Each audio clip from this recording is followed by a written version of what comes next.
Seja muito bem-vindo a mais um vídeo do Bible Tour. Nós estamos aqui na sequência falando sobre a carta enviada por Paulo à comunidade dos Romanos. Nós estamos lendo Romanos propriamente dito. No vídeo anterior, nós fizemos aqui um breve resumo até o capítulo 7 de Romanos.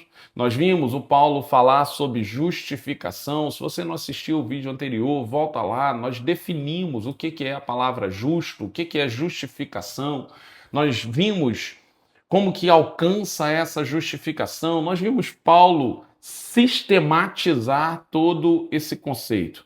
Nós vimos no vídeo anterior Paulo falando que o evangelho é o poder de Deus. Nós vimos Paulo falar que a religiosidade externa sem transformação faz com que o nome de Deus seja blasfemado pelos outros. Religiosidade externa sem transformação faz o nome de Deus ser blasfemado por quem? Pelos outros. Então, Paulo vai dizer que ninguém é justificado pela própria justiça, ninguém pode justificar a si mesmo, que todos nós precisamos da justiça de Cristo. Ele vai dizer que a justificação é pela fé e não por obras, né? Ele vai dizer que a justificação pela fé não é uma novidade cristã, ela está prevista, ela está presente na história de Israel. Então ele mostra Abraão, ele mostra Davi. Ele vai entrar no capítulo 5 falando ali do Adão, que o primeiro Adão trouxe o pecado, mas Cristo inaugura a graça, a justiça, a vida e a reconciliação. Nós vamos ver lá no capítulo 5 o Paulo inaugurar esse termo, a reconciliação. Adão nos tira da presença. Em Cristo o véu é rasgado e nós somos reconciliados. É isso que nós vimos no vídeo anterior, né? E agora nós vamos começar no capítulo 8. O que fazer depois de todas essas verdades? Um Paulo falando com uma comunidade dizendo, cara, vocês são justos. Vocês são convidados a ser justos. Como assim? Se vocês acreditarem na cruz, vocês tomam posse dessa justificação e vocês são justos, vocês têm acesso. Agora, não acredite nisso, jogue a lei fora e comece a fazer o que quer. Não. Acredite nisso, tenha conhecimento da lei, mas entenda que sozinho você não consegue cumprir. Por isso você precisa da justificação. Mas no capítulo 8 ele vai dizer que a gente precisa de algo ainda maior, que é a vida no Espírito Santo. No capítulo 8, ele vai deixar claro que nós precisamos ser guiados pelo Espírito Santo. Que não basta ser justificado e levar a vida como levava antes. Agora, capítulo 8, a vida tem que ser pelo Espírito. No capítulo 8, verso 14, ele chega a dizer que quem não é guiado pelo Espírito Santo não é filho, porque filho exige obediência. Então, o capítulo 8, Paulo apresenta a vida daqueles que estão em Cristo. Uma vida sem condenação, porém uma vida que precisa ser guiada pelo Espírito. E aí, sendo eu judeu ou não, eu passo a ser adotado em Cristo Jesus. Eu passo a ser adotado como filho, porque a fé me justificou, a graça me salvou e a condução do Espírito Santo me faz um obediente, um filho. Me faz ser sustentado na minha fraqueza e seguros no amor de Deus. É nesse capítulo que ele vai deixar claro que quem está em Cristo, olha só, não é quem aceitou Jesus, não é quem se batizou, é quem permaneceu. E permanece como? Sendo guiado. Guiado por quem? Pelo Espírito Santo. Então, quem está em Cristo não vive mais debaixo de uma condenação. Eu não posso mais viver com medo do inferno me condenar, porque eu já fui justificado na cruz do Calvário. Então agora eu levo uma vida guiada pelo Espírito Santo, porque eu tenho um alvo que é morar no céu com Cristo Jesus. É isso que está acontecendo. É isso que ele está ensinando. Ele entra no capítulo 9 e aí ele tem que deixar claro que Deus é soberano. Então ele vai tratar a relação entre Israel e a promessa Ele vai ter que mostrar, olha, Deus é soberano, vocês carregam uma promessa, mas o comportamento é incompatível. Deus é soberano. É isso que ele está mostrando. Então ele vai deixar claro que nem todos os descendentes de Israel, capítulo 9, verso 6, são Israel. Nem por serem descendentes de Abraão, são todos filhos de Abraão. Ele está dizendo, vocês, judeus, carregam na sua genealogia o povo escolhido, mas vocês estão se comportando de um jeito equivocado. Aí o que vai prevalecer? A soberania de Deus. Ele entra no capítulo 10 e ele vai dizer, vocês são zelosos com a lei. O que ele está dizendo? Vocês têm cuidado com os rituais, vocês têm cuidado com a lei, vocês têm cuidado com o papel, mas vocês não conseguem fazer uma vida prática com isso. Então tem um zelo sem entendimento. Que tipo de entendimento eles não têm? O entendimento da cruz do Calvário, de Cristo Jesus, da justificação. Capítulo 10, verso 1, irmãos. O desejo do meu coração e a minha oração a Deus pelos israelitas é que eles sejam salvos, pois posso testemunhar que eles têm zelo por Deus, mas é um zelo sem entendimento. Então, a ausência de entendimento não os faz reconhecer o que Jesus fez na cruz do Calvário. Então, tem muito zelo, mas não tem entendimento. E aí, Paulo está dizendo, eu estou orando para que vocês sejam salvos, porque zelosos sem entendimento é religiosidade. Eu faço, mas eu não sei por que eu faço, é religiosidade. Eu faço, mas não sei porque eu faço, é ritualidade. É isso que Paulo está dizendo aqui. Então, o zelo por Deus sem o entendimento da justificação, da justiça de Deus, pode nos levar para longe de uma justiça que estava disponível para nós. E aí ele entra no capítulo 11, observa a sequência. Ele começa explicando o que é justificação, diz como que você alcança ela, começa a falar com os judeus, cara, se vocês continuarem zelosos, mas não tiverem esse entendimento, vocês não vão viver isso. E ele entra no capítulo 11 e deixa claro, vai ter um povo que vai ser enxertado. Paulo, quem está falando com os gentios, ele está dizendo aos judeus, se vocês não entenderem o que eu estou falando, vai ter um povo que vai ser enxertado. Capítulo 11, verso 1. Pergunto, pois, acaso Deus rejeitou o seu povo? Olha o que o Paulo está dizendo. É Deus que está rejeitando vocês? De maneira nenhuma. Eu mesmo sou israelita, descendente de Abraão, da tribo de Benjamim. Paulo está dizendo, eu sou igual a vocês. Mas Paulo teve que se converter. Deus não rejeitou o seu povo, o qual previamente conheceu. Ou vocês não sabem o que diz a Escritura a respeito de como Elias chamou a Deus contra Israel? Olha só, Paulo está dizendo, judeus, vocês precisam mudar a mentalidade de vocês. Vocês precisam se converter. Não é Deus que está abandonando vocês.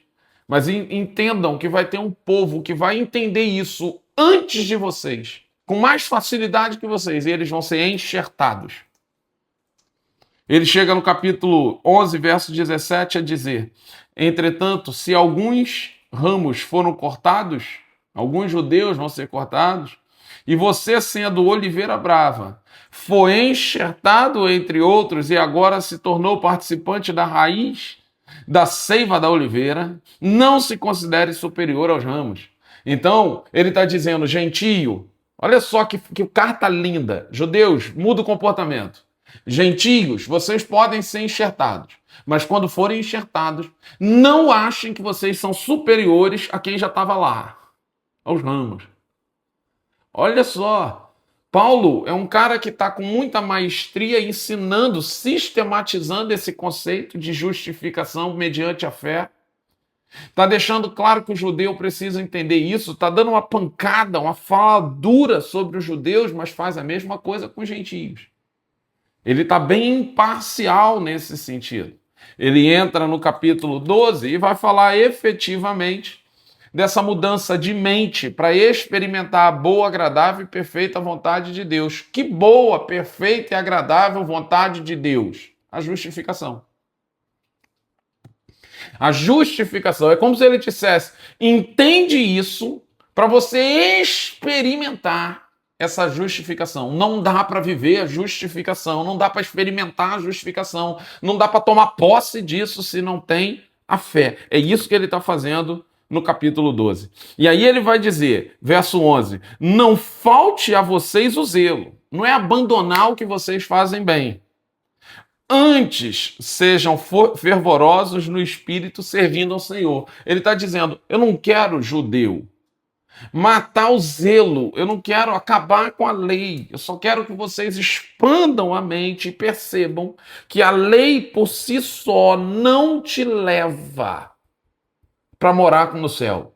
O que te leva é a justificação e a salvação. Justificação, fé. Salvação, graça. Conheçam a lei. Não é isso, não abandone. Mas tenham fé e vivam a graça. Experimenta a boa, agradável e perfeita vontade. Qual é a boa, agradável e perfeita? Boa, algo bom.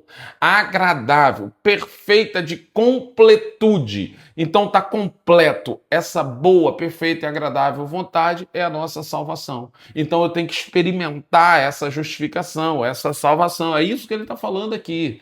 Capítulo 12 é isso, o evangelho que transforma a nossa posição diante de Deus e que também precisa transformar a nossa forma de viver. É isso aqui. Ele vai falar de culto racional, um culto com entendimento.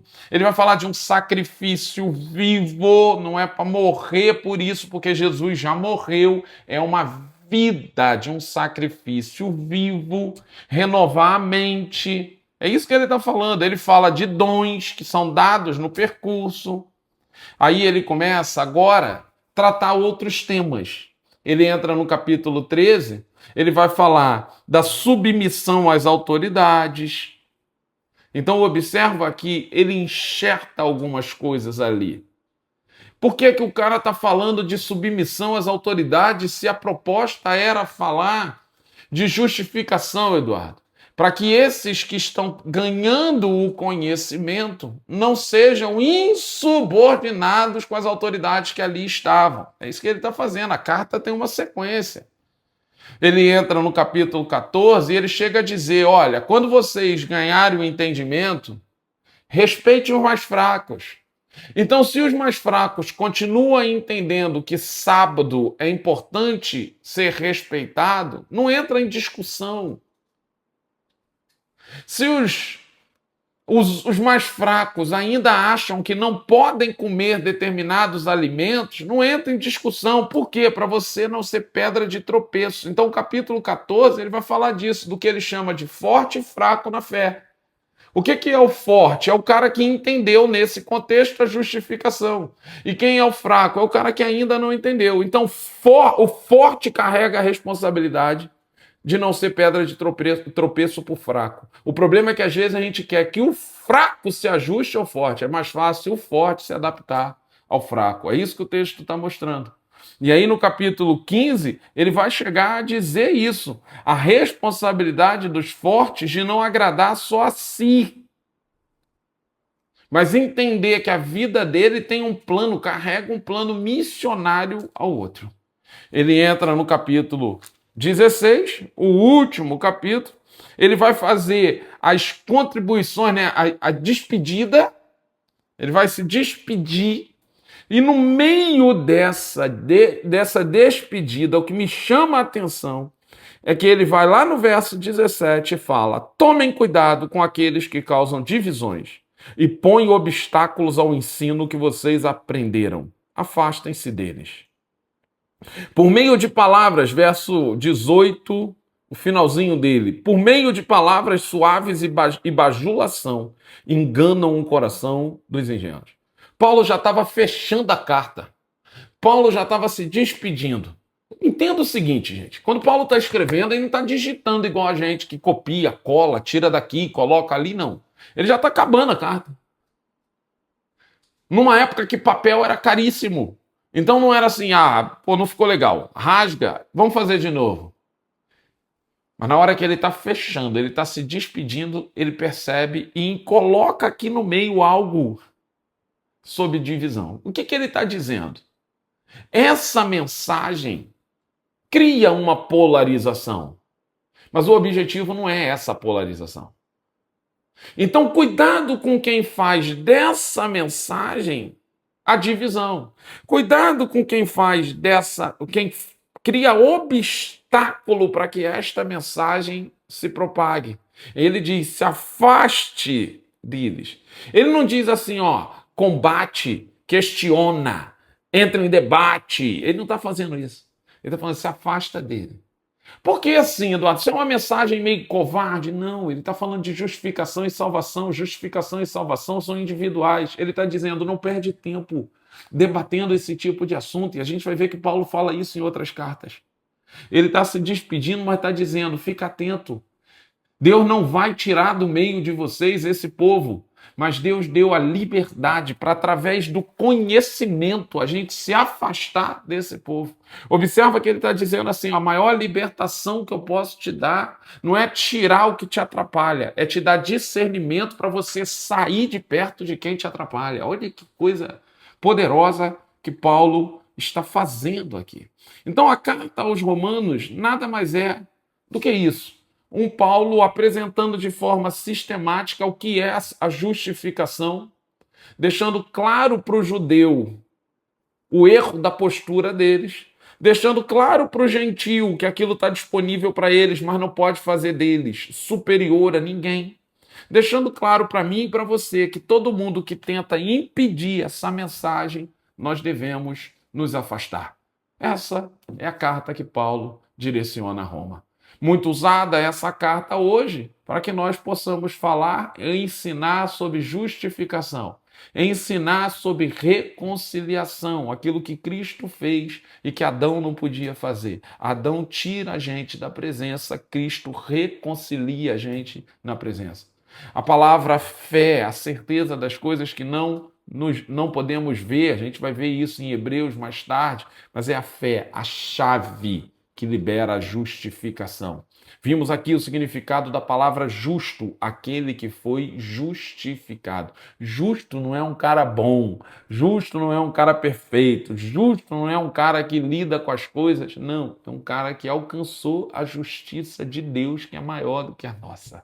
Pense nisso, se necessário, reveja os vídeos, releia os textos, atente aí a todos os versículos que foram citados, faça do Bible Tour não uma leitura corrida, mas uma leitura prazerosa de estudo e transformação pessoal. Nos próximos vídeos nós vamos avançar nas próximas cartas, começaremos em 1 Coríntios, 2 Coríntios e assim sucessivamente. Que Deus te abençoe, muito obrigado por estar conosco nesse projeto. Mude, permite a sua mente mudar e mude a mente das pessoas que estão ao seu redor. Às vezes, não com uma palavra, mas com o exemplo. Que Deus te abençoe, graça e paz.